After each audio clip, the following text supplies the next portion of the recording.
maestra Itze, que nos haga la presentación como siempre del ponente de hoy, un maestro, un decano de la universidad que tiene ya muchísimos años con nosotros y que ha sido pilar fundamental de la consolidación de la Universidad de Fútbol. Adelante, maestra Itze.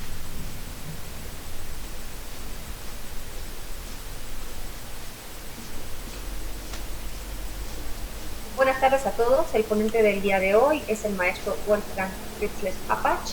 Él nació en Frankfurt, República Federal de Alemania. Realizó sus estudios profesionales de docente de matemáticas y deporte para la enseñanza secundaria y media superior en la Universidad Tecnológica de Darmstadt, en Alemania. Estudió una maestría en educación matemática en la UNAM y es pasante del doctorado en investigación en ciencias del deporte de la UFD.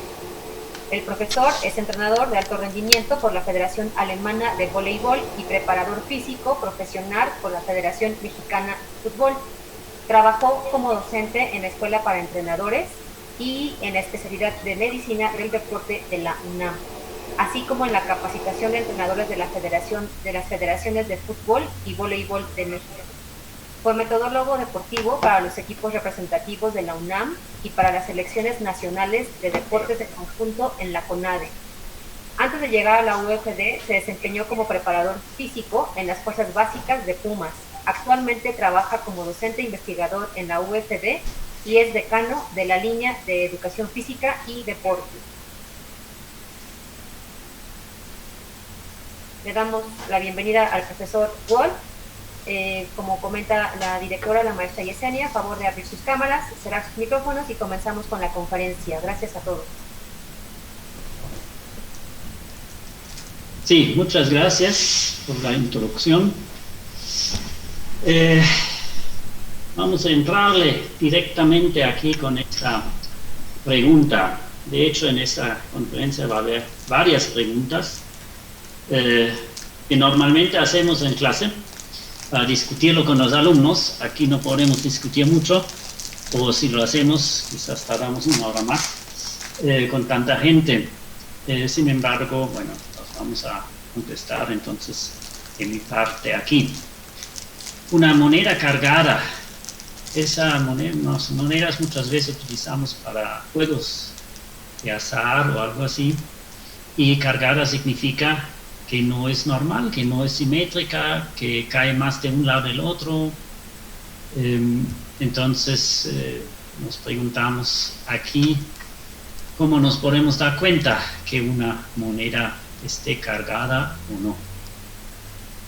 Y la única forma de hacerlo, si no podemos lograrlo físicamente, ¿no?, analizándola, la única forma que nos queda es hacer un experimento. Por ejemplo, podemos lanzar la moneda 100 veces y pensamos que debe ser más o menos equilibrado, ¿no?, lo que sale en cuanto a águila o sol. Entonces vamos a ver, tendríamos que discutir aquí. Si fuera el resultado 50 águila y 50 sol, ¿qué diríamos? Pues definitivamente esta moneda no sería cargada, aunque también diríamos, ese es algo tan exacto que tampoco pensamos que es tan fácil de que salga. Normalmente sale algo como así, quizás 43 veces águila, 57 veces sol, y ahí decimos, bueno, a lo mejor también todavía es una moneda simétrica, una moneda normal, pero sin embargo puede ser que nos preguntamos si eso es cierto o no. Y si tuviéramos un resultado aquí de 29 veces águila, por ejemplo, y 71 veces sol, entonces definitivamente diríamos, no, esto ya no es una moneda normal o simétrica. Entonces aquí vemos 50, obviamente no hay problema, 43, ya tenemos ligeras dudas, 29 veces águila, decimos, no, esto ya no puede ser, ahí algo anda mal. Y entonces tenemos definitivamente aquí una problemática que requiere de una regla de decisión. Necesitamos algo que nos dice en este momento o con este resultado, la moneda vamos a llamarla bien, y con tal resultado vamos a decidir que no, esto ya no está bien, eso tiene una duda y la vamos a tener que sustituir si estamos jugando con ella o tratando de hacer alguna decisión, bueno, como en el juego de fútbol, ¿no? Quién gana el balón para la saque de meta, saque de inicio, perdón. Bien, entonces esa regla de decisión está aquí, ese es nuestro tema. La prueba de hipótesis es nuestra regla de decisión. Y aquí quiero disipar desde el inicio algunas preocupaciones que mucha gente tiene. Número uno es, las matemáticas son horribles, ¿verdad? Si preguntáramos ahorita aquí, 80% diría, sí, es cierto, ese es horrible, nunca lo entendí y además no me gustó. Y lamentablemente la estadística es matemática, pues entonces no sé qué quiero aquí. Sin embargo, quiero aquí poner entre paréntesis, la matemática puede ser muy bonita. Nada más, muchas veces no tenemos tanta fortuna que encontremos alguien o algo que nos hace las matemáticas más interesantes y más bonitas. Número dos es, pues como es matemáticas, hay que calcular, hay que hacer fórmulas, quién sabe de dónde vienen.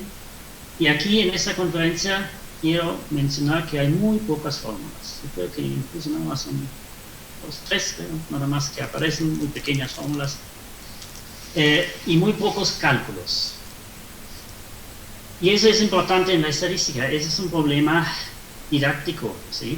Yo mencioné en algún momento que eso es una conferencia para mí, una de las más difíciles de hacer, porque si tomamos un libro de estadística, está lleno con fórmulas. Y entonces, ¿cómo podemos hacer estadísticas sin fórmulas? Pues muy sencillo, las fórmulas están en los libros, las fórmulas están en los programas de estadística como Excel, como SPSS. Entonces, ¿para qué necesitamos las fórmulas? En realidad no tenemos que conocerlas, es totalmente irrelevante. Sino, eso sí, lo que necesito es el sentido común y la lógica. Eso sí, sin esto no puedo entender lo que está pasando en la ciencia. Entonces la idea de esta conferencia es hacer comprender en qué consiste la prueba de hipótesis, cuál es su argumentación lógica y así de esa manera saber cuándo y cómo aplicarla. Y las fórmulas, esas las dejamos a los libros y al final nada más vamos a tener una pequeña tabla que nos dice, bueno, si tengo tal problema, entonces cuál fórmula tengo que buscar, o más bien en cuanto a los programas de estadística, cuál es la función que tengo que teclear para que me saque el resultado. Lo que sí tengo que saber es cuál es la fórmula adecuada, de acuerdo a la topología del problema. Y para esto, pues también hay algunos libros que son buenos, que indican esto de forma sistemática. Hay que recordar algo antes de esta conferencia. Aquí hablamos ahorita de algo que se llama estadística inferencial. Hacemos inferencias, conclusiones. Y esta se basa en la estadística descriptiva.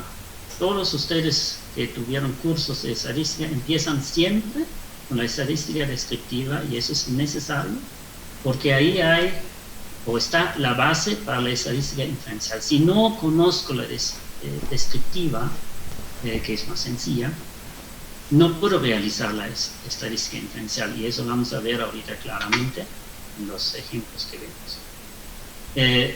Y aquí es, si le decimos así, tenemos dos parámetros básicos de la estadística descriptiva que tenemos que conocer y que tenemos que aplicar todo el tiempo.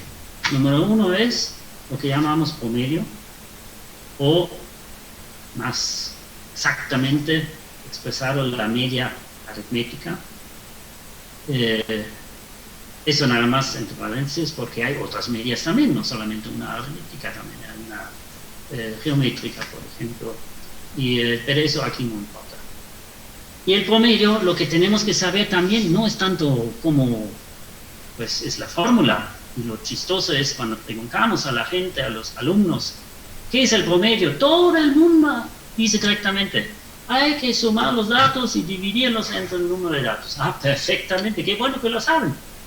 Pero ¿qué es? ¿Qué significa? Eso es lo que muchas veces ya no sabemos.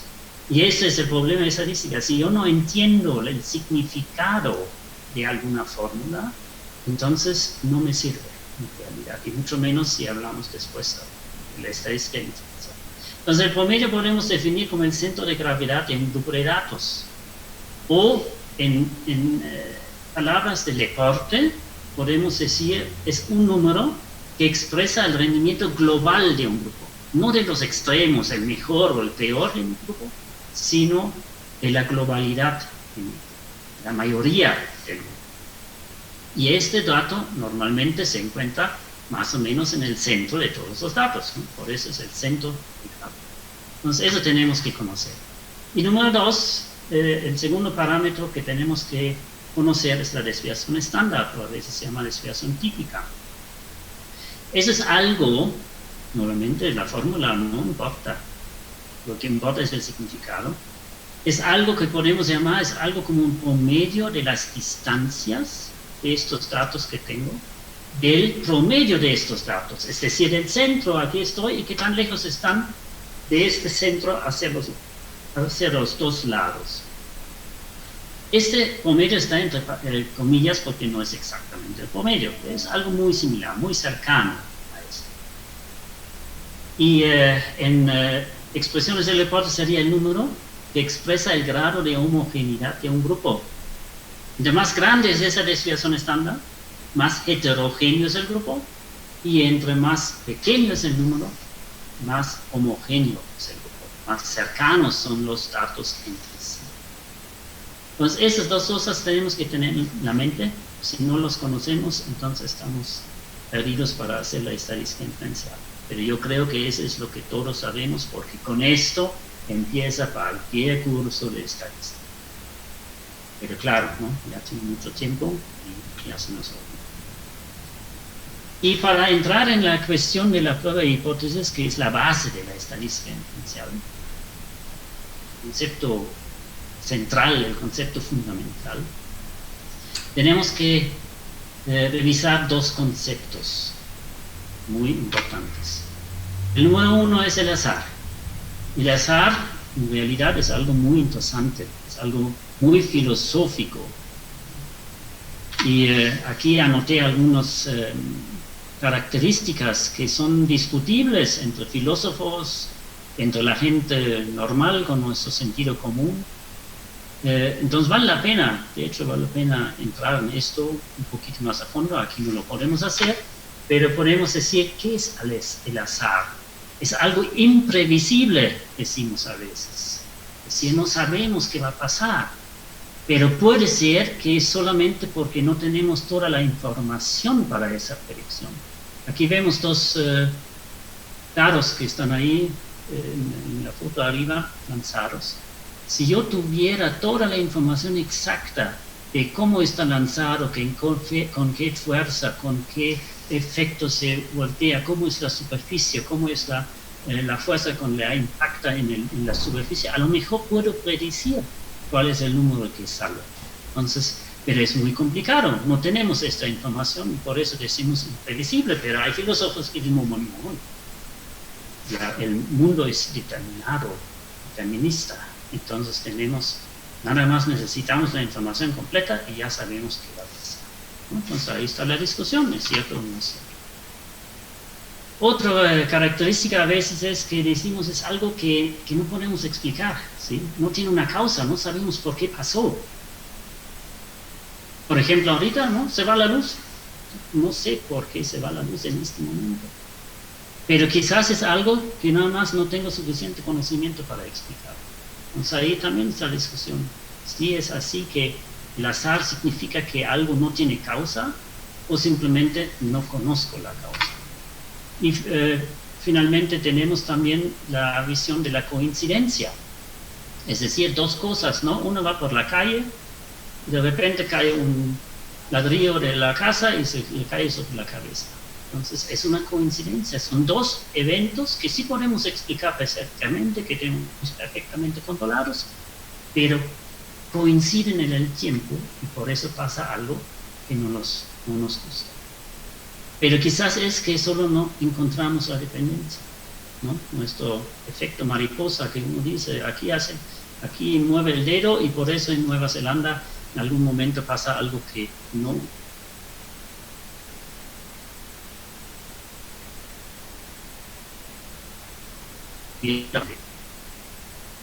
Entonces a veces, y en esto nos vamos a meter un poquito en esta característica, a veces pensamos, para explicar lo inexplicable, decimos, ese es azar, ¿sí? Para nosotros es azar, porque no sé qué pasó, no tengo la información, no sé por qué, no puedo explicármelo, entonces eso vamos a llamar el azar. Pero sin embargo hay algo muy interesante del azar, y eso es la base de nuestra estadística. Porque el azar es irregular en pocos eventos. Si ahorita lanzo la moneda, si ahorita lanzo un dado, no sé qué va a pasar, si cae águila, si cae sol, o si cae el número 1 y el número 5 en el dado. No lo puedo predecir. ¿Sí? Por las cuestiones que vimos ahorita, ¿no? Bueno, si tuviéramos más información, quizás lo podemos hacer, pero no lo tenemos. Entonces es muy irregular en pocos eventos. Pero lo interesante es que en muchos eventos es bastante regular. Es decir, no sé ahorita si lanzo una moneda que cae águila o sol, eso no sé. Pero si lo hago 100 veces, sé que va a caer más o menos 50 veces. Eso sí sé. Entonces, esto nos hace la posibilidad de trabajar con esto. Y finalmente, este conocimiento, para nada más evidenciar que eso es cierto lo que digo, esa es la razón por qué los juegos de azar ganan aquellos que llevan los bancos. Los casinos siempre ganan.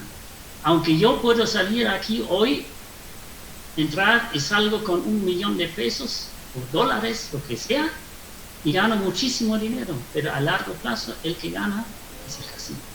Y lo sabe porque el azar es bastante regular en muchos eventos. ¿Quién gana ahorita? Nadie sabe. Pero a largo plazo sabemos quién va a ganar más. Y eso es el casino. Y por eso en la estadística no nos interesa el evento único, sino siempre un gran número de eventos. Siempre el total de muchos eventos.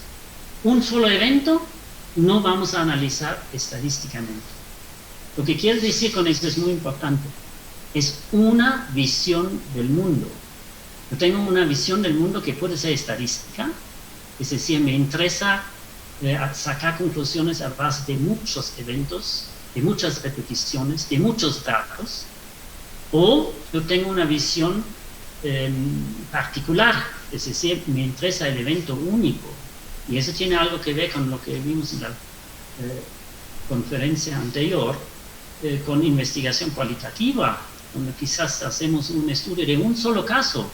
Ese es también muy importante, pero es otra visión, ¿sí? Entonces tenemos dos diferentes visiones y la que nos interesa hoy es la visión de muchos eventos, no la visión de un solo evento. Esa sería otra visión, igualmente válida, pero diferente. Y ahora viene el problema, porque el ser humano quiere controlar su vida. No quiere aceptar que exista algo como el azar, que hace cosas que yo no sé qué va a pasar, si voy a sobrevivir, si voy a poder tener una buena cosecha. Entonces el ser humano siempre busca algo para controlar su vida. Entonces, a veces no podemos esperar hasta que pasen muchos eventos para conocer el efecto del azar. Queremos medirlo, entre comillas, en este momento. Medirlo en este momento. Fíjense nada más. Quiero saber qué pasa ahorita en el siguiente juego de fútbol, donde entra algo del azar.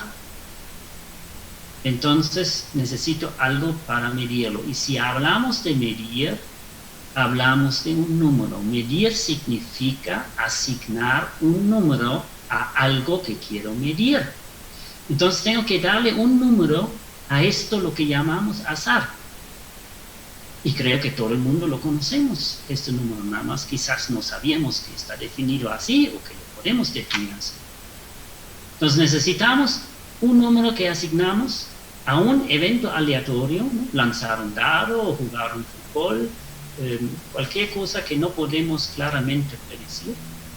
Y ese número tiene que expresar la magnitud de esta posibilidad que ocurra el evento que me interesa. Y ese número se llama probabilidad, así de fácil. No es más que esto. Probabilidad es una medición del azar, pero en pocos eventos. El problema es cómo encontramos este número. Tenemos que saber, bueno, cómo lo podemos definir. Y para eso existe una definición, pues la definición, digamos, de la probabilidad. No es la única si buscamos los libros, pero es la básica.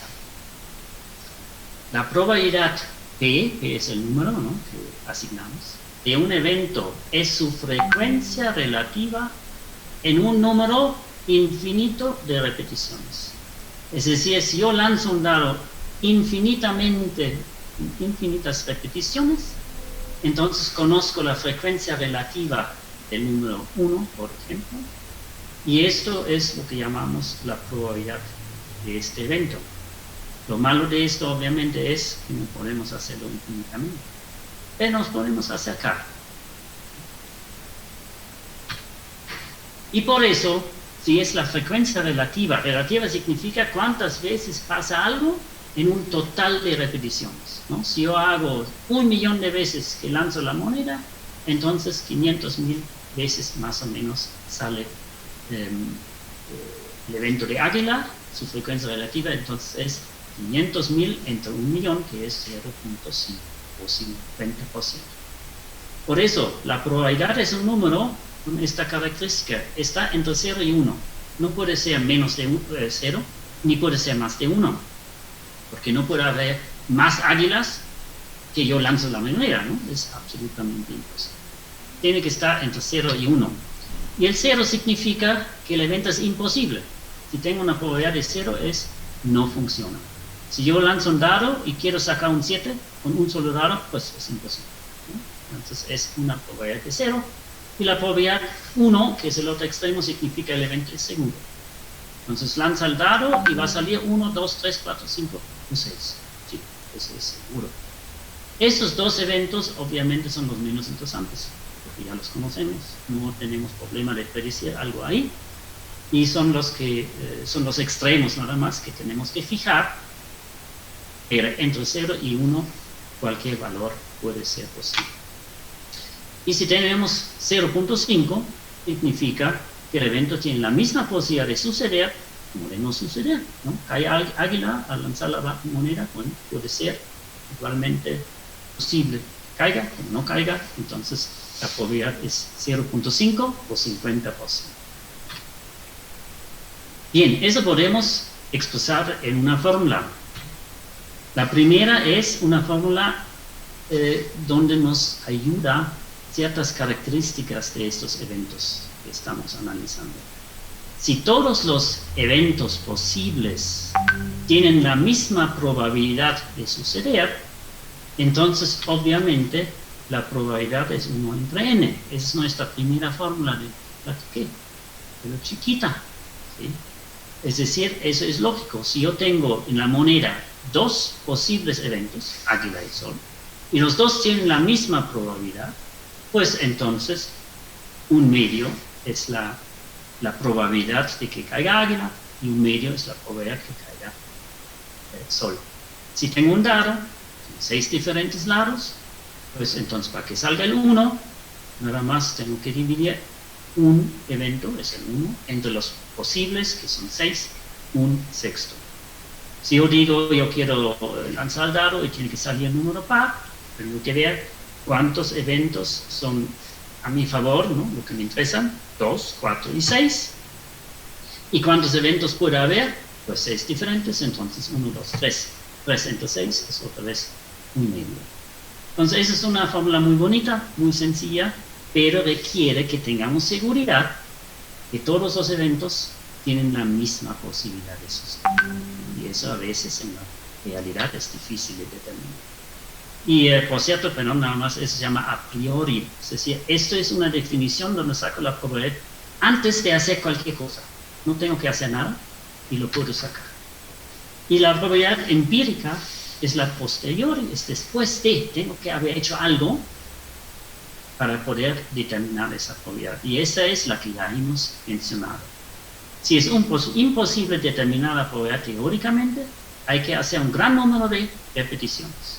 Y si Fn es la frecuencia absoluta de este evento en n repeticiones, entonces es esta la fórmula. Es decir, Fn, f de n entre n es la frecuencia relativa, ¿no? ¿Cuántas veces pasó en 1000 eventos? ¿Cuántas veces me pasó este evento que me interesa? Y lo divido entre 1. Y esta pequeña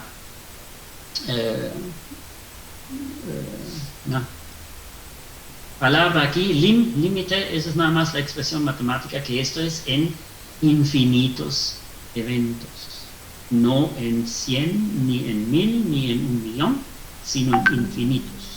Y el límite a donde se mete esto, esto llamamos probabilidad. Y esto vamos a analizar ahorita. Para esto voy a cambiar rápidamente. Déjenme salir aquí. Nada más cambiarme de esto acá. Aquí estamos. Aquí tengo un pequeño experimento. Eso normalmente hacemos en clase en realidad. Tomamos un dado, lo lanzamos y quizás lo hacen 20, 30 alumnos también. Entonces tenemos 30 experimentos del mismo y podemos sumar todos los resultados. Eso es lo que aquí nos simula el Excel. Aquí tengo el número de lanzamientos. Aquí está el número que sale de cada uno, que es un número aleatorio. Aquí arriba pueden ver, aleatorio entre 1 y 6. Y aquí me cuenta cuántas veces salió el 6. Entonces vemos aquí en este caso, tenemos en el tercer lanzamiento, tenemos el primer 6 que está aquí, entonces cuenta 1. El segundo 6 sale en el lanzamiento 5 y así sucesivamente. Y aquí tenemos la gráfica de esto. Y vemos aquí en más o menos 200 lanzamientos, eso es lo que aquí se simula, que este valor de la frecuencia relativa del 6 al inicio es muy irregular, ¿sí? Nada más aparece en el tercero, es decir, al inicio tenemos 0% de frecuencia relativa, en el segundo también, en el tercero tenemos el primer 6, entonces son 33%, luego son 25%, etc.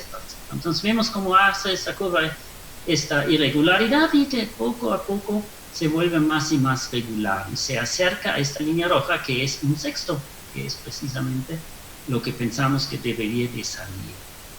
Entonces si yo hago aquí algo, pongo new o cualquier cosa, es decir, actualizo esta hoja, me actualiza todos los números aleatorios, es decir, es un nuevo experimento.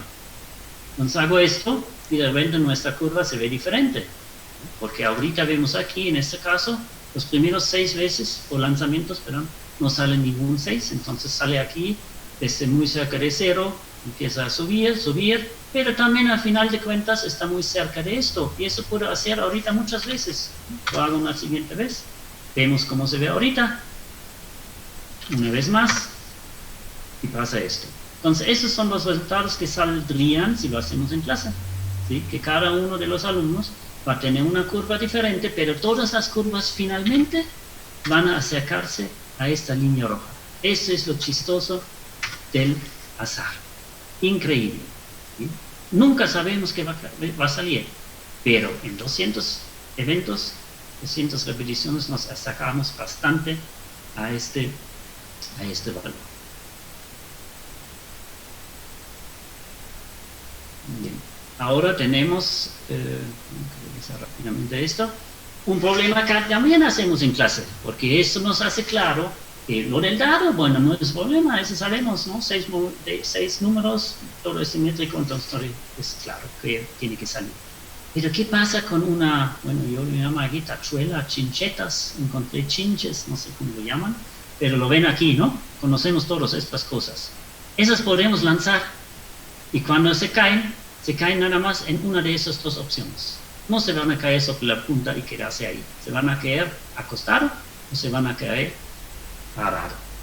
Entonces, cuando una tachuela cae al piso, ¿cuál será la probabilidad que caiga parada o acostada? Si nos preguntamos así, ¿quién sabe? ¿Sí? No tenemos ni idea, porque no es simétrico. Además depende si ¿cómo se llama? La gorrita aquí es más amplia, más redonda, si aquí el clavo es más corto, más gordo, más largo, no sabemos. Entonces, ¿qué nos queda hacer? Pues nada más nos queda hacer nuevamente un experimento. Entonces vamos a ver la frecuencia relativa de este evento de una tachuela cae parada. Para eso, regreso aquí a nuestra cosa y es aquí.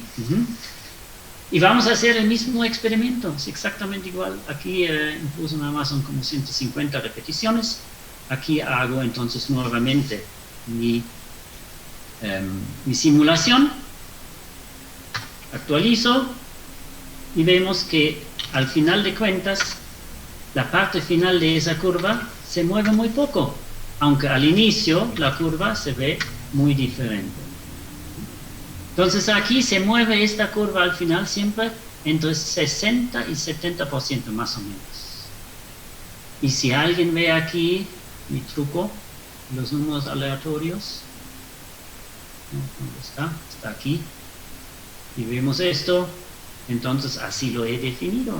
La probabilidad la definí desde antes como 0.65 y eso es un valor más o menos normal cuando utilizamos una tachuela. Entonces, por eso tiene que salir siempre aquí algo entre 60 y 70%.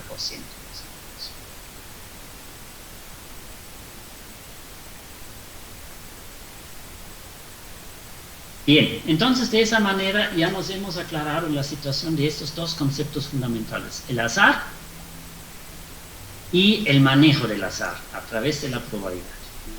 Y como son números, y ahí entra la matemática, bueno, esa es la gran ventaja que con los números podemos operar, podemos sacar fórmulas, podemos hacer muchos cálculos, que para el que no le interesa la matemática, no le tiene que importar cómo se hace.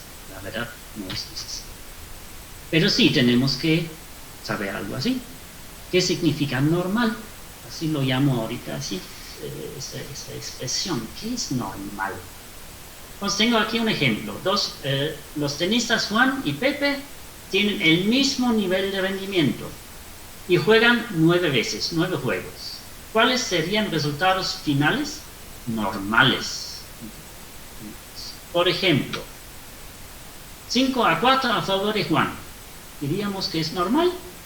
Yo creo que sí, ¿no? Es muy posible, ¿no?, que pasa algo así.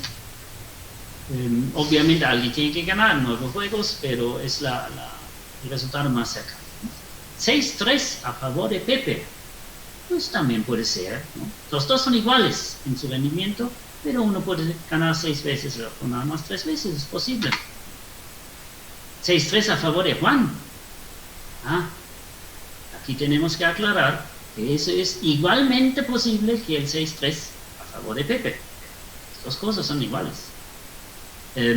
Y todavía aceptables, ¿no? Decimos normal. 7-2 a favor de Pepe. Ya empiezan las dudas. ¿Eso todavía es normal si los dos son iguales? ¿Que alguien gana con tanto? 8-1. No, la verdad, no lo creo. Y eso menos, que alguien gana 9-0, es prácticamente imposible si los dos tienen el mismo nivel. Es decir, no es normal, ahí pasa algo, ¿no? Si Pepe ganó, entonces Juan a lo mejor se lesionó, está enfermo, se siente mal, quién sabe, algo no normal debe haber pasado ahí, en el sentido que ya el nivel de rendimiento ya no era igual. Entonces, nuevamente tenemos ese problema de la decisión. ¿Cómo definimos el resultado normal? ¿Dónde está el límite? ¿El 6,3 todavía sí decimos normal? ¿El 7,2? ¿Quién sabe? Ahí tenemos nuestras dudas. Y 8,1 a lo mejor decimos, no, este ya no está. Entonces necesitamos algo que nos indica eso. Y la solución que tenemos es, pues, calcular la probabilidad. Y la probabilidad es un número, y ahí podemos decir, arriba de ese número llamamos normal, y abajo de ese número lo llamamos no normal. Es decir, algo está raro aquí, algo pasó. Entonces la probabilidad es un buen número para definir una regla de decisión. Bien, y ahora aquí quité la parte para cómo calculamos esto, aunque eso es algo bonito, la verdad. Las matemáticas ahí, porque es bien fácil, pero para un poco más de tiempo. Entonces aquí ahorita no nos importa cómo calculamos, pero queda claro, si juegan dos juegos, puede haber un resultado que es, uno gana 0 juegos, entonces pierde 0,2, se quedan 1,1 o se quedan 2,0. El 1,1 pasa más seguido porque puede ser, son dos posibilidades que yo quiero 1,1, porque Juan gana el primero, Pepe el segundo. La otra opción es Pepe gana el primero y Juan el segundo. Entonces son dos opciones que tenemos para sacar un 1,1. Y para un 0,2 nada más hay una, porque este señor que pierde tiene que perder 2 veces. Y del otro lado también. Porque dijimos que es lo mismo, ¿no? Si Pepe gana o Juan gana, es la misma probabilidad. Entonces en dos juegos tenemos una distribución de los juegos ganados, como se dice, en esta forma. Si jugamos 3 juegos, entonces se ve así. Es decir, el 1, 1-2 o 2-1 tienen las mismas posibilidades de pasar, y el 0-3 o el 3-0 también, pero ya con una probabilidad mucho menor, nada más 13%. Si nosotros vemos en 4 juegos, entonces tenemos el resultado de 1-3 o 3-1, responde a 25% y dice, bueno, sí, es en un cuarto de los casos gana alguien con 3-1, y es posible, llamamos normal, pero cuando pasa aquí un 4-0, nada más es una probabilidad de 6%, ya es bastante poquito. Es decir, en 6 casos de 100 competencias que hacen a 9 juegos, va a ganar uno con este resultado. Ya es mucho menos normal. Si tenemos 5 juegos, entonces vemos que aquí el 5-0 ya tiene otra vez menos probabilidad, nada más 3%. Y así podemos seguir. Aquí están los otros cálculos, no importa ahorita cómo salen, pero entendemos que tiene que ser así. Es decir, que cada vez que jugamos más juegos, hay más columnas, y las columnas en los extremos cada vez van a tener menos probabilidad. Entonces aquí tenemos una posibilidad para determinar una regla de decisión, diciendo, bueno, a partir de cuánto probabilidad voy a decir, no, esto ya no es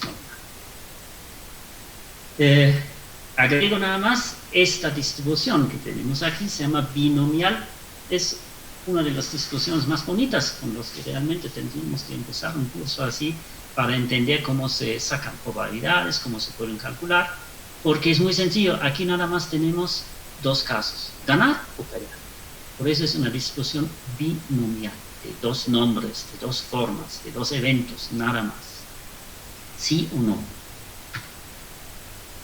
Y normal es, cuando vemos estas, son todos los juegos que se concentran aquí en medio, ¿no? Lo que está en el centro, eso llamamos normal. Y lo que está en los extremos, pues está mal.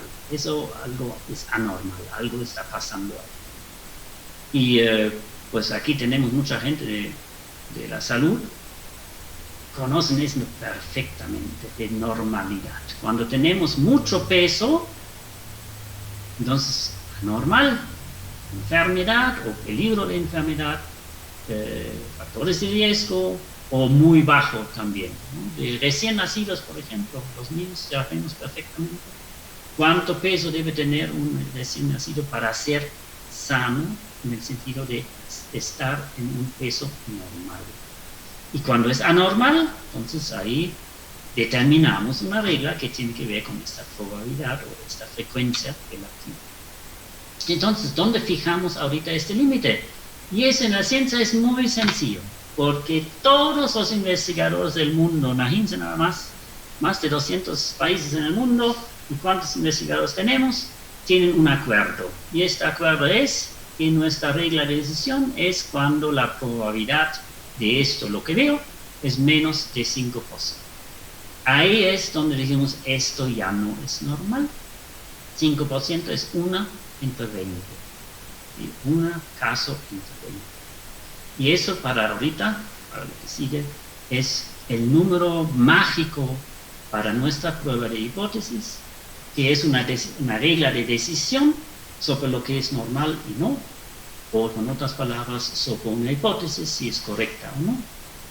Y estos 5% entonces tenemos que tener en la mente. Entonces aquí está. Si la probabilidad del resultado, ahorita regresamos, ¿no? Este inicio, ya tenemos ahorita una solución. Es menor de 5%, se decide que la moneda no es normal. ¿Sí? Esto es la distribución del número de frecuencia relativa del Sol, en este caso, que debería salir en este experimento y lanzarlo 100 veces. Sin que salga 50 veces es una probabilidad de 8%.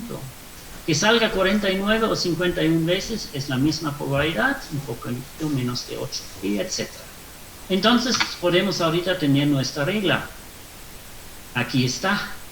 Si hubieran salido 42 soles en nuestro experimento, diríamos algo anda mal con esa moneda.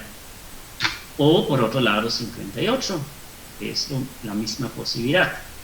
Ahorita nada más vemos una lógica, ¿no? Dijimos sentido común. 42 tiene menos de 2.5 probabilidad, por ciento de probabilidad. El 58, por la misma razón, también. Pero las dos tenemos que sumar, porque que salga 42 y decimos esta moneda no es normal, es lo mismo que salga 58. Por la misma razón decimos que no es normal. Uno tiene 2.5% de probabilidad, el otro también, entonces las dos cosas juntas dan 5%. Y ahí está nuestra regla. Si nosotros escogemos 43 y 51, son 3 más 3%, son 6%, está arriba de nuestro umbral, de nuestro límite, y el investigador en la ciencia diría, esto todavía llamamos normal, puede pasar esto. Pero abajo de 5% decimos que no. Bien, nos falta un tercer aspecto fundamental, un concepto más, para finalizar completamente el procedimiento de una prueba de hipótesis. Para esto tengo aquí otro ejemplo, una prueba de coordinación. Se han evaluado a 243 deportistas con una prueba de coordinación, midiendo el tiempo en recorrer un circuito de obstáculos, ¿no? Algo como vemos aquí en las fotos, algo similar como eso. Son muy comunes estas pruebas de coordinación, donde trabajamos o hacemos movimientos de exigencia coordinativa, pero bajo presión de tiempo. Y aquí tengo los resultados. Ahí está, ¿no? Qué bonito. Muchos números, 242. Ay. Vemos esto y decimos, bueno, aquí no veo nada. No veo ningún patrón, ningún control, ¿no? Dijimos, el ser humano quiere controlar. Aquí no sé nada que está pasando, qué significan estos números, si tienen un patrón o no. Entonces tenemos que hacer algo. Y en la estadística lo que se hace es, mucha información esto, no es necesario tanta información, la puedo reducir. Entonces la tabla original es difícil de analizar, reducimos la información contando el número de resultados que caen en ciertos intervalos. Lo vamos a ver, esto se llama la distribución de los resultados. Aquí está un ejemplo. Eso significa que nosotros dividimos todos los casos que tenemos, que empiezan desde 17.0 y terminan en 48.5, en intervalos o clases de igual tamaño. De 17 a 21.5 son 4.5, de 21.5 a 26 son 4.5, de 26 a 30.5 son 4.5, Y lo que hacemos es simplemente contar cuántos de los resultados caen en estos intervalos. Eso es una reducción de información. Los datos exactos ya no los tenemos, pero sabemos que entre 17 y 21.5 hay 9. Si están cerca de 17 o cerca de 21 no sabemos. Eso se perdió, pero no es demasiada esta pérdida. Además vamos a ver ahorita que podemos decidir cuánto queremos perder. Y lo que se hace aquí es, normalmente aquí está la frecuencia absoluta, y lo que nos interesa para probabilidades es la frecuencia relativa. Entonces 9 entre el total de 243 son 3.7%, etcétera, etcétera, etcétera. La suma tiene que dar 100%, y la suma aquí son 243 casos. Esto es lo que se llama una distribución de datos o de los resultados. Ahora, esto podemos graficar. Esa es la misma información que tuvimos en la tabla, pero en esta gráfica. Aquí están los intervalos, 7 en este caso, aquí la frecuencia relativa, y se ve así. Y ahorita es lo interesante que obviamente puedo decidir cuántas clases quiero. Puedo tomar menos o más. Entonces aquí ya lo hice todo esto, nos hace esto Excel. Y vemos cómo se ve nuestra distribución. Tenemos nada más 3 clases del mismo tamaño. No puse aquí todos los números para no confundir, pero son del mismo tamaño porque todos tienen la misma anchura, y vemos cómo están repartidos los datos. Y aquí tenemos 4 clases, 5 clases, 6 clases, y ya empieza a cristalizarse, manifestarse un patrón. La mayoría está en el centro, y a los lados tenemos menos, y además cada vez menos. Entre más nos alejamos del centro, menos frecuencia relativa tenemos. Aquí tenemos más, hasta los 10 clases, creo que hasta ahí, no, todavía hasta aquí, hasta 13 clases lo hice. Ahora, la estadística se basa muchas veces en experimentos mentales. Como tiene algo que ver con infinito, está difícil de hacerlo en la realidad, entonces lo hacemos en la cabeza. Esa es nuestra gran ventaja como ser humano.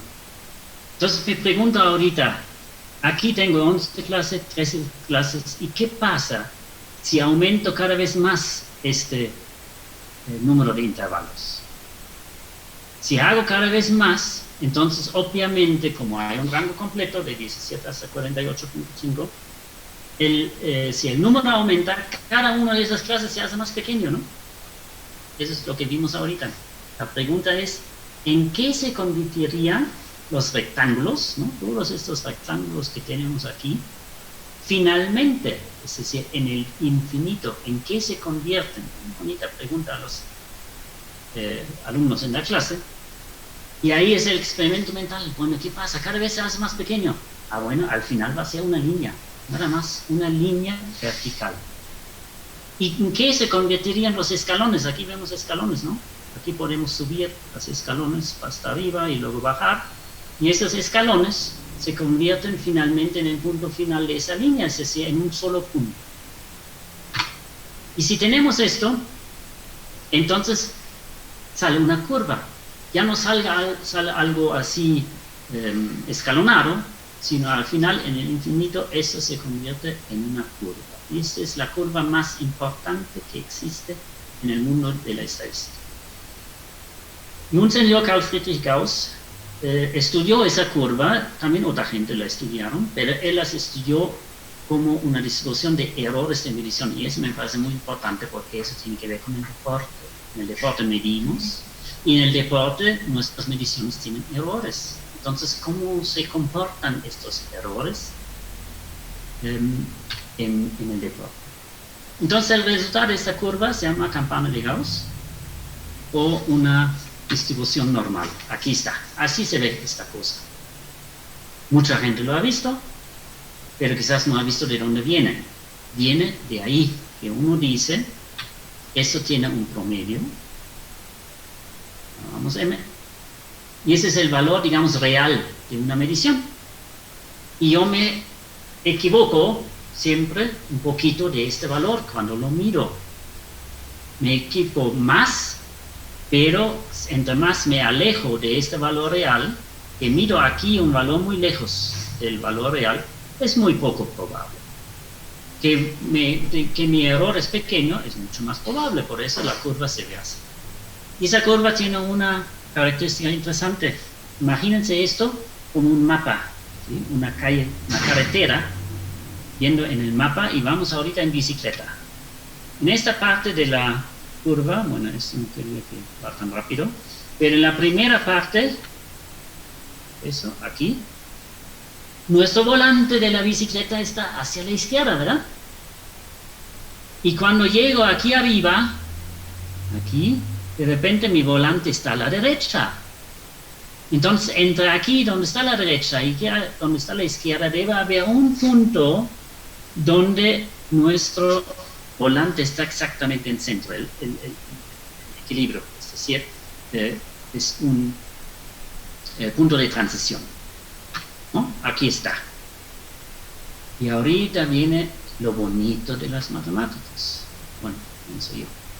Porque investigamos una cosa ahí que viene de otro problema y quién sabe qué, y de repente nos damos cuenta de una cosa, que estos dos puntos están simétricos, ¿no? Porque dijimos, no podemos cometer errores de medición tanto hacia arriba como hacia abajo en la misma probabilidad. Entonces, eso es lógico, digamos. Entonces vamos a ver dónde están esos puntos. Y cuando los medimos, resulta que es una desviación estándar. De repente, entonces, todo nuestro problema que de la inferencial y de azar y probabilidad y errores de medición, y regresamos a nuestros principios fundamentales, parámetros fundamentales, que es el promedio y la desviación estándar. Y lo bonito de esta curva es, si conocemos estos dos datos, conocemos toda la curva a través de su ecuación. Esa ecuación no nos importa ahorita, pero lo que sí nos importa es que está completamente definido. Es decir, si este punto aquí abajo lo conozco, si conozco la desviación estándar y conozco el promedio de nuestros datos, que están aquí representados como curva de distribución normal. Y esta palabra es tan bonita, distribución normal, porque nos habla de lo normal. Todas las mediciones que realizamos tienen que verse así. Si no se ven así, algo está mal, algo está ahí que interviene de forma sistemática. Bien, si esto, vimos de dónde viene, ¿no? Viene de la distribución de los resultados, que obviamente tienen que ser muchos, y donde sabemos que esos rectángulos contaron fueron las frecuencias de los eventos, de los resultados en cada intervalo.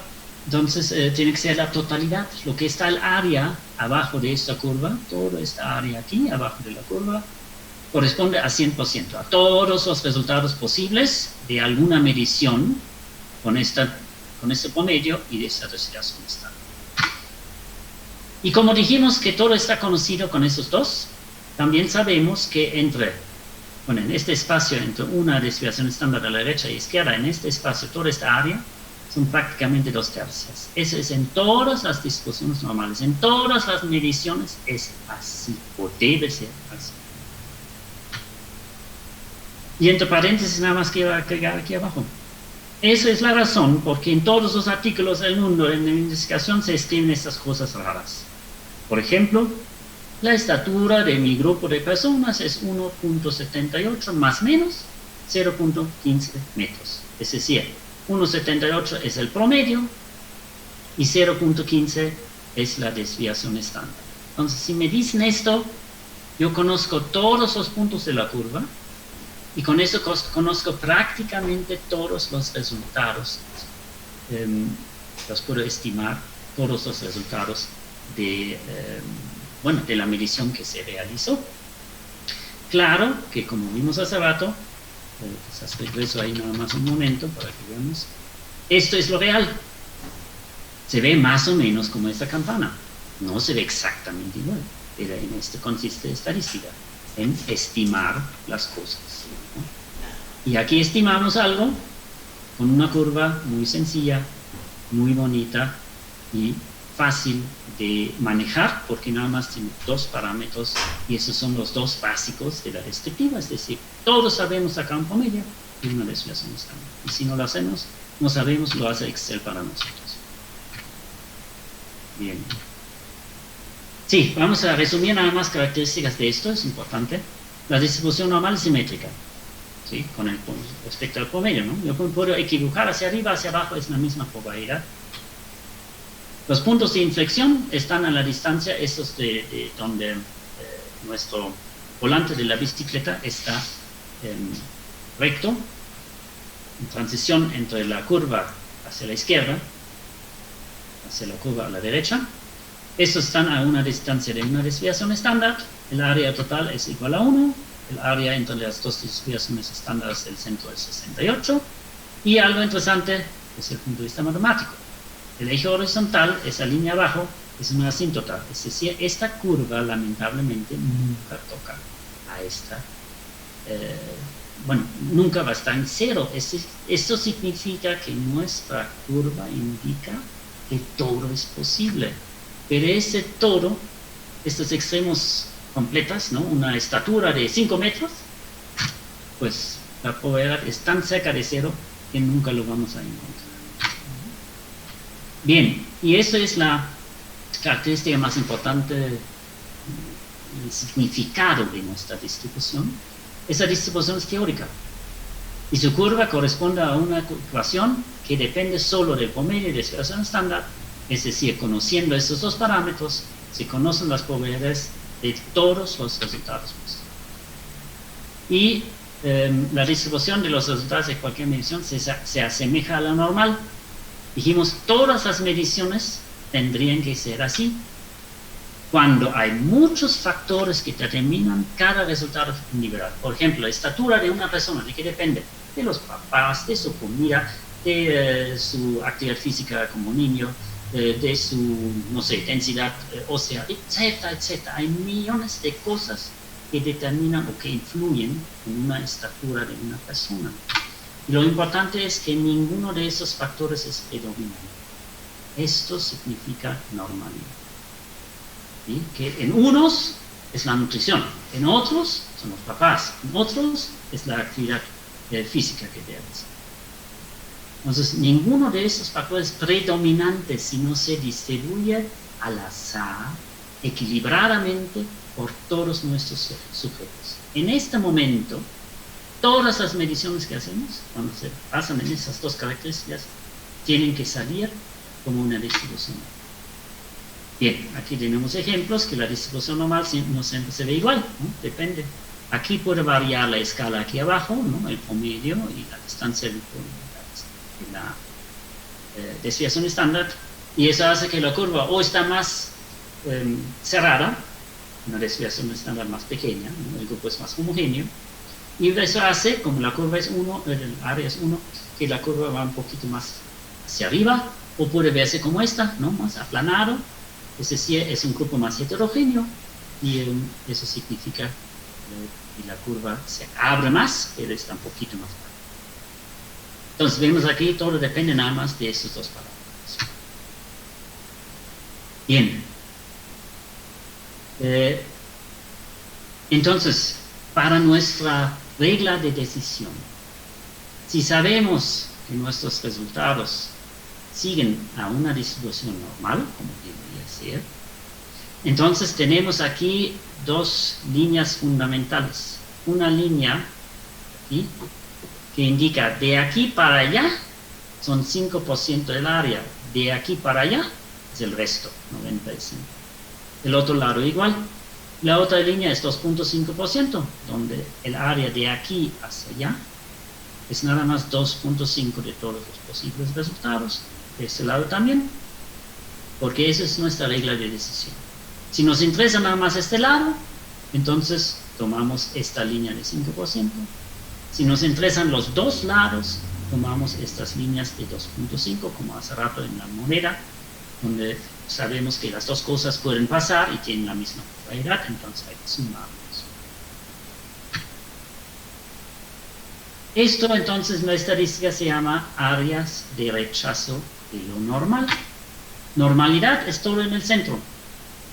Y lo que está fuera de esa normalidad, esto es donde rechazamos que el resultado que sale aquí sea normal para nosotros, ¿no? Se acuerdan los juegos de tenis, por ejemplo, o los resultados de la coordinación, donde los que son los mejores 2.5% en el tiempo menor, pues estos no son normales, esos son talentos. Y esos que están del otro lado, los últimos 2.5% de nuestros resultados, de los 243 personas ahí, tampoco son normales, tienen alguna problemática, una problemática de electricidad, o una problemática de sobrepeso, quién sabe, algo está ahí no normal. Bien, vamos a ver entonces nuestra proveedor de hipótesis, cómo funciona en una investigación. Tomamos aquí un ejemplo, un entrenador realiza un programa de entrenamiento de fase de salto. Para determinar el éxito de este programa, ¿no? Aquí están trabajando fuerte, mide el salto vertical antes y después de la aplicación del programa. Antes tiene 40 centímetros, ¿no? En promedio en su grupo, y después tiene 43 centímetros. ¿A qué se puede atribuir esta diferencia? Es otra vez una pregunta que hay que discutir con los alumnos, porque puede haber muchas cosas que pueden ser ahí, pero no todo puede ser predominante. Lo que es predominante aquí es que todos hicieron un programa de entrenamiento. Entonces nos podemos preguntar que esa diferencia se debe al programa o se debe al azar. Es decir, son factores no controlados. El azar significa porque uno no durmió bien, otro o durmió mucho mejor que antes, otro se sintió mejor, el otro en la primera prueba estaba enfermo, qué sé yo. Muchos factores que pueden influenciar en esos resultados, antes y después, pero no controlados. Es decir, no tienen que ver con el programa, sino son al azar. Esto es nuestra regla de decisión.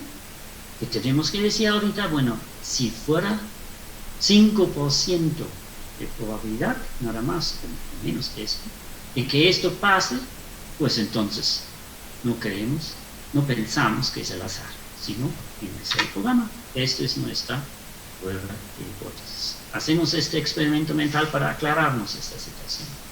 ¿Cómo se distribuirían las diferencias de los promedios? Aquí eran 3, ¿no? Si el entrenador pudiera repetir la aplicación del programa en las mismas condiciones miles de veces, eso es imposible, nada más lo aplica una vez y no puede regresar en el tiempo. Pero si tuviéramos esa posibilidad y había este programa tantas veces, ¿cómo se debe de distribuir esto? Pensando, eso es muy importante, que todo es al azar.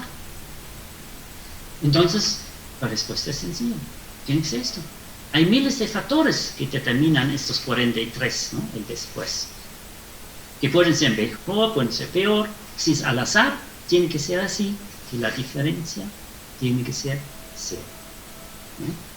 Cerca de cero. Es una distribución normal. Y cuando la conocemos, entonces, o para conocerla, necesitamos nada más su promedio y desviación estándar. Y aquí está. Tenemos 2 hipótesis aquí. Número 1 es, la diferencia es el resultado del programa. Y número 2 es, la diferencia es el resultado del azar. Es como un error de medición, ¿no? Se midió de repente más, pero podría haber sido menos, o podría haber sido una diferencia de cero, ¿sí? No lo sabemos si es al azar. Ahorita viene la pregunta muy importante. ¿Cuál de estas 2 hipótesis permite determinar los 2 parámetros de la distribución normal? Y la única hipótesis que permite esto es la segunda. La primera no. Si yo tengo la hipótesis, la diferencia es el resultado del programa, tengo que saber entonces cuál es esa diferencia real. Porque nosotros nada más sacamos una sola vez pero no sabemos qué es real. El programa es muy bueno, debe ser 6 de diferencia, o debe ser 2, o debe ser 4, no sabemos. Pero si la diferencia es azar, sabemos que tiene que ser 0. El promedio tiene que ser 0. Y lo que nos falta es la desviación estándar, que podemos estimar a través de la desviación estándar de las mismas diferencias, porque pensamos que es al azar. Entonces, esa desviación estándar de nuestra, como decimos, de nuestro grupo, debe ser muy similar como en la realidad, ¿sí? de esta aplicación del programa. ¿Sí? Las dos mediciones, antes y después, midieron lo mismo, según nuestra hipótesis, que el resultado es al azar. Entonces ya tenemos todo aquí. Está nuestra curva, la distribución normal de las diferencias de los promedios en miles y miles de repeticiones de este experimento, con el mismo programa, ¿no? Aquí tenemos la normalidad, 95%. Si nuestro resultado está cerca del 0, decimos es normal, no tiene nada que ver con el programa, lo podemos interpretar como al azar. Pero cuando cae acá, o acá, en ese 2.5%, decimos, ojalá, que esto nos pase, que tenemos este resultado y que fue al azar, ya no repetimos, ¿sí? Ya no es normal, algo está pasando aquí, y lo que pasó fue el programa. Entonces, si nuestro resultado de diferencia está más allá de más o menos 2 desviaciones estándares, decimos, pues nuestra hipótesis nula, así como lo dije, así se llama, ¿no? Esta hipótesis no la puedo mantener, porque mi resultado es tan extremo, tan poco probable bajo la hipótesis del azar, que no creo que me pase, y por lo tanto es anormal, y esta anormalidad puedo explicar nada más con el programa. Y aquí esa pequeña fórmula, esa es la tercera que tenemos, es nada más que nos podemos, y la puse nada más por una razón que digo ahorita, que si no, no sería necesario. ¿Cómo estimamos la desviación estándar real de estos miles y miles de repeticiones a partir de una sola desviación estándar, de una sola repetición? Esto es la desviación estándar de las diferencias. Esta es la desviación estándar de esta curva. Y esta nada más se divide entre la raíz de n. Y eso significa, y nada más por eso lo puse, entre más grande es la n, ¿no? Si fueran 100, entonces la raíz es 10. Si fueran 10.000, la raíz es 100. Entonces, cada vez esta desviación estándar está más exacta, digamos, ¿no? La diferencia ya es muy pequeña para nuestra realidad, ¿sí? Entre mayor es nuestro grupo, más exacto es nuestra desviación estándar de esta distribución que nos interesa. En este problema específico que tengo aquí una pregunta.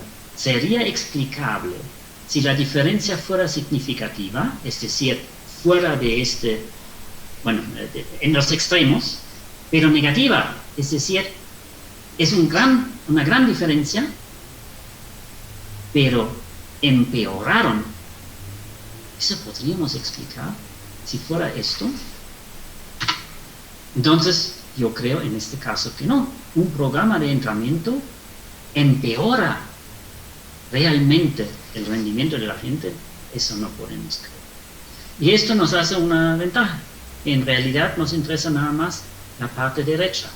Si aquí fuera nuestro resultado, no lo tomaríamos como real, porque no lo podemos explicar. ¿Cómo vamos a explicar que en un trabajo de pesas empeora el salto de la gente? A menos que yo no sé nada de pesas, ¿no? Sí, pero pensamos que es un investigador que tiene idea. Entonces así estamos acá, y eso significa que, aquí lo puse creo, sí, que con una prueba donde me interesa nada más una de las dos colas, de los dos extremos de nuestra curva, hace que es un poquito más fácil de rechazar nuestra hipótesis nula, que normalmente nos interesa, porque yo quiero saber que mi programa es bueno. Entonces necesito nada más una distancia de 1.64 desviaciones estándares para llegar al límite de 5%. ¿No? Esto se llama una prueba de una cola, pero una prueba de una cola tengo que definir o conocer desde antes. Requiere de conocimiento teórico sobre el problema investigado. Yo tengo que saber que mi programa de pesas no puede empeorar de forma sistemática. Que puede ser un resultado negativo, puede ser que pasa, por cuestiones así, del destino, ¿no? Del azar. Pero que sea tan extremo que cae en la zona que vimos hace rato de los, aquí, 2.5% de este lado, ¿no? Que está tan lejos y negativo, eso es inexplicable. Entonces, no puedo decir que mi programa, que eso es un resultado como sacar la lotería, ¿no? Digamos, es tan poco probable que no es explicable, ¿no? Eso, por mi conocimiento teórico. Eso. Bien, una aclaración bonita que nos lleva ya a la parte final, que nos indica que dije la invención. Ahorita llegamos a esto, pero aquí tenemos la disposición normal. A ver, ¿dónde está? Aquí dice n hacia el infinito. Bueno, n cada vez más grande. La curva, la distribución de estas diferencias que vimos ahorita, ¿sí? Esta curva, en realidad, en grupos pequeños, ¿no? Dijimos hace rato, la desviación estándar es mejor, más exacta cuando tenemos grupos grandes. No es exactamente una distribución normal, sino está un poquito más aplastada. Se llama distribución T-student, porque eso fue un grupo de investigadores que encontraron esa curva, calcularon, y este grupo se llamó student. Eso se llama así. Es decir, esa curva que vemos aquí es si tuviéramos nada más una persona, n igual a 1, no, perdón, 2 personas, n igual a 1. Si tenemos más y más personas, esta curva aquí se acerca cada vez más a la normal, y cuando son 30 o más personas, ya es prácticamente la misma. Y por eso se dice una muestra grande, en estos casos, es una muestra de 30 o más. Ya prácticamente es lo mismo, como si fueran 30 o 100 o 200 o 1000, porque la curva siempre va a ser igual. Bien, esa es la distribución normal. Ok, entonces aquí vemos que hay que saber cuál de las fórmulas, ¿no? Este valor t aquí, es una fórmula diferente que la fórmula de la distribución normal. Es muy similar, pero es diferente. Entonces yo tengo que saber cuál aplica en cuál caso. Eso es lo difícil, digamos, de la prueba de hipótesis. Entonces resumimos aquí un poquito lo que dijimos hasta ahorita. En caso de rechazo, ¿no? Rechazamos nuestra hipótesis nula. Hace rato no lo dije, ¿por qué se llama nula? Cierto, sí, eso es, tengo que revisar, porque aquí hay una cosa importante. Esta pregunta aquí es fundamental. Tenemos que tener claro, solamente la hipótesis que es que mi resultado es al azar es posible utilizar, no puedo utilizarla. Y por eso esta hipótesis se llama nulo, porque pensamos que no existe ningún efecto, ninguna diferencia, por eso se llama nulo. Pero la razón no es como a veces pensamos. Lo que queremos es la hipótesis 1. ¿Sí? Queremos que nuestro programa sea bueno. Entonces nuestra hipótesis nula es el contrario de esto, ¿no? Es al revés. Partimos de la nula y esto es la alternativa, eso es el contrario de esto, ¿no? Puede ser al azar o puede ser el programa, nada más. Entonces la nula es necesario que la ponemos, ¿sí? No podemos utilizar la otra porque la otra implica que conozco la realidad de este efecto del programa. Y si ya lo conozco, entonces ¿para qué voy a investigar si ya lo conozco? Tengo que partir de la idea, la hipótesis, que todo es al azar. Seguimos acá. Entonces, en caso de rechazo, se dice que la diferencia es estadísticamente significativa. Eso es nada más el nombre, así se llama. Por eso, será interpretable. Ese es el punto. Es decir, permite una explicación. Si yo rechazo la hipótesis nula, entonces, obviamente, mi programa es la explicación de este efecto en el azar. En caso de no rechazo, no se debe interpretar la diferencia. Es decir, no puedo decir por qué es la diferencia que encontré. Porque esa diferencia puede atribuirse al azar. Muy importante se puede. Porque ¿qué hacemos si nuestro resultado responde a una probabilidad de 6%? Como investigador científico, no puedo afirmar que mi programa es la causa, ¿no? Porque debe ser 5% o menos. Pero sin embargo, pues con el conocimiento teórico podría decir, bueno, pero yo creo que posiblemente sirve. Y eso significa, pues haz otra vez el programa, ¿no? Hazlo otra vez para saber si realmente se tiende más hacia el 5% o se tiende más a 10 o 15%. Y en el caso de rechazar la hipótesis nula con una probabilidad de solamente 1%, se habla de un dato altamente significativo. Esos son nada más nombres, pero eso hay que conocer porque eso es lo que utilizan en todos los artículos científicos del mundo. Significativo significa, la redundancia, 5% de probabilidad o menos, y altamente significativo es 1% o menos. Resumimos. La prueba de hipótesis permite decidir si un resultado obtenido es normal bajo las condiciones de una hipótesis inicial, y esa hipótesis inicial nos permite determinar la curva de esta distribución. La hipótesis inicial se llama hipótesis nula, porque niega cualquier efecto o diferencia, porque todo es al azar, todo es equilibrado. El objetivo es de la prueba de hipótesis si la hipótesis nula es para rechazarla o no rechazarla. Y no es así, por favor, muy importante. Como pensamos, en todas las investigaciones queremos rechazarlo, no es cierto. Ahorita al final vamos a ver un ejemplo donde no es así. A veces queremos que no la rechacemos. En caso de rechazo, se acepta la hipótesis alternativa, que es el contrario de la nula. Obvio. Si no es al azar, pues entonces tiene que ser por esta cosa que yo hice, ¿no? El programa, la intervención, o alguna razón, un sistema atrás de esa anormalidad. Ojo, aunque la argumentación del procedimiento de la prueba de hipótesis es siempre la misma, argumentación siempre la misma, todo lo que hicimos ahorita siempre se repite. Hay que saber cuál tipo de parámetro estadístico aplicar, eso sí. Si es una prueba de Student, o si es una distribución normal, o es una distribución binomial, que vimos hasta ahorita, o una cuarta que vamos a ver ahorita. Cada tipo de problema de investigación tiene su propio parámetro estadístico. Ese sí tiene que saber. Además, la aplicación de un determinado parámetro estadístico depende de ciertas condiciones previas. Ese es el otro problema que muchas veces no tomamos. Por ejemplo, que nuestros datos son distribuidos de forma normal.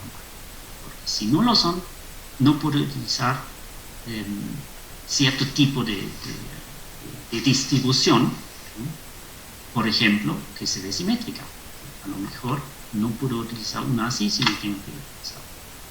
Y esto sí es difícil. Ahí sí entramos en el mundo de pruebas de hipótesis, donde hay decenas de posibilidades, y sin embargo en el deporte son pocos que son los comunes, ¿no? Muy pocas veces.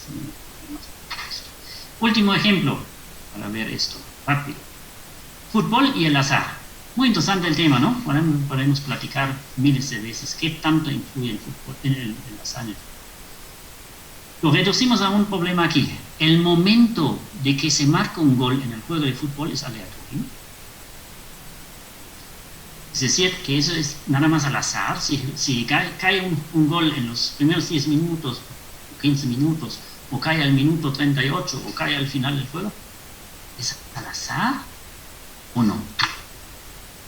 Si fuera al azar, ¿cómo sería la distribución de los goles a lo largo del juego? Pues, ¿cómo sería? Esto no es una distribución normal.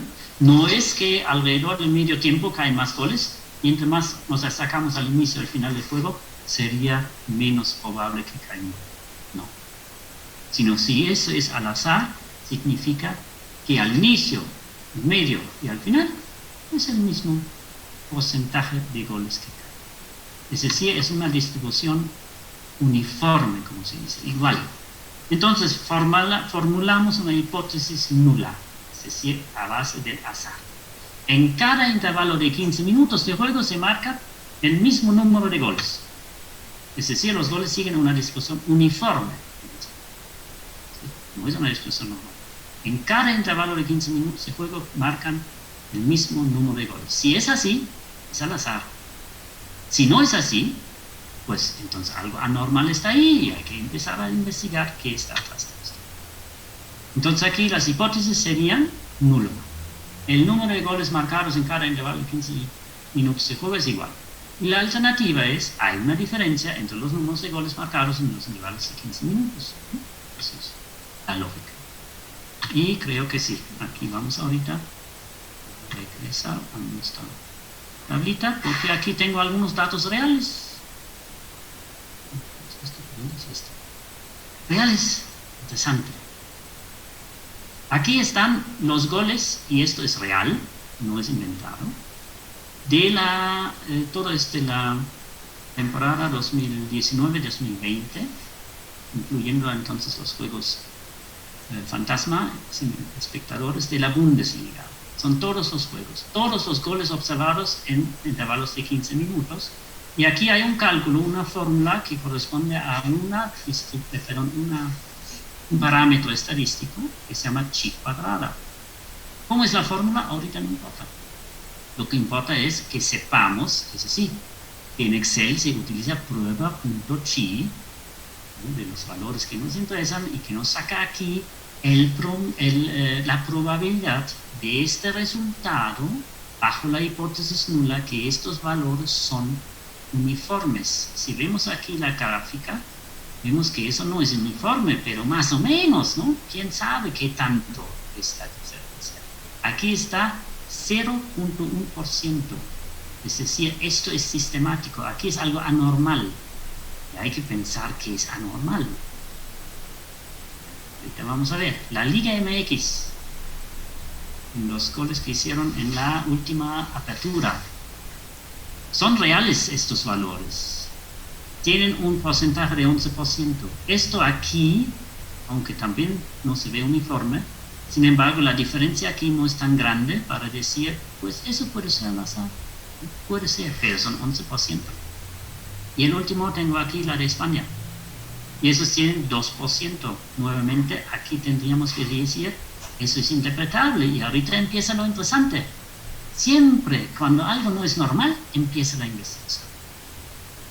Es decir, hay que preguntarse por qué es así. Y lo primero lo que vemos aquí es, en los dos casos significativos, aquí en Alemania y en España, es en el segundo tiempo caen más goles, de antemano. Y luego viene en los dos casos, en uno un poco más pronunciado que en el otro, que los extremos de cada tiempo es donde caen más goles. Tanto en España como en Alemania. Aquí es marcado, aquí es menos marcado, pero también es así. Entonces ahorita viene la investigación. ¿Qué está pasando ahí? Los goles al final, a lo mejor por fatiga. Los goles después de salir del medio tiempo, porque no calentaron, porque bueno, empiezan de otra vez desde cero, quién sabe, o quizás es la fase donde se tiene que decidir el juego, ¿no? Ahí empieza la investigación para saber cuál es la razón. Pero esto no es normal, en el sentido que los goles caen al azar. No caen al azar, sino hay razones que dicen por qué estas diferencias, por qué aquí caen tan pocos goles, por qué aquí caen tantos goles, ¿sí? Tanto aquí como allá. Y también en México vemos que en el segundo tiempo son más, pero aquí ya no hay un patrón, aquí sube y aquí sube así.